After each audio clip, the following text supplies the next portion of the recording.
That's all I'm saying. But how do you want to give it a shot when it doesn't even want to give a language that first growth primary forests are not to be touched, but there could be a plantation in it?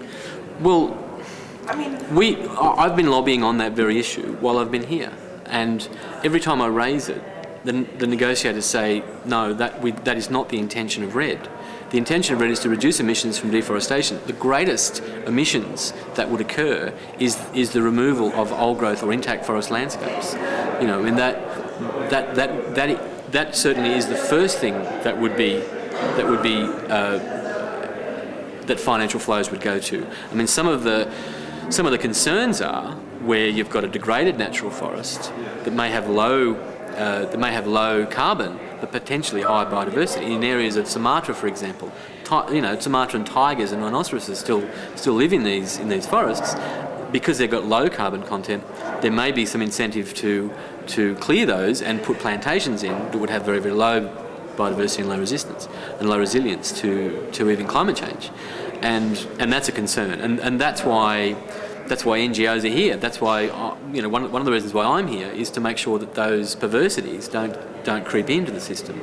And I'm sure I won't be 100% successful, but if we're not here, then what do we get? We get all those perversities. So we're here to try to make sure that all of them aren't introduced. But I'm sure it won't be a perfect outcome. It'll never be a perfect outcome. But Greenpeace is working towards, they're not putting all their eggs in one basket. I mean, we have many other sort of programs around the world that are trying to protect forests in other ways, that are trying to protect Indigenous rights in other ways. I mean, we've got a program in Lake Murray in PNG where we've given a local community a Lucas Mill, a small walkie mill that they can walk into the forest. We've got a forest plan where they can remove five trees per hectare. They don't road. They bring the cut timber out and leave all the biomass in the forest, and you wouldn't know there was any logging had gone on there. And this is a way to provide the Indigenous people of this area with some real funding. I mean, they get about $20,000 per shipment. The architects in Australia are clamouring over it. We've never got enough timber because it's got a Greenpeace Gold Star. This is about the most sustainable forestry practices you could ever come across. So these are good solutions. I mean, unfortunately, we can't roll it out over the world. I mean, we've only got capacity to do it in certain areas. But what we're hoping for is once this first mini mill has been paid off by this first group, then we can buy a second one for another group and basically try to work it out on a business plan so they can benefit over a longer term. And it's very, very labour intensive. It's very, very hard work, but it's better than being paid sit-down money for their forest to be protected, or to be paid by a large Malaysian forest company for their forest to be removed.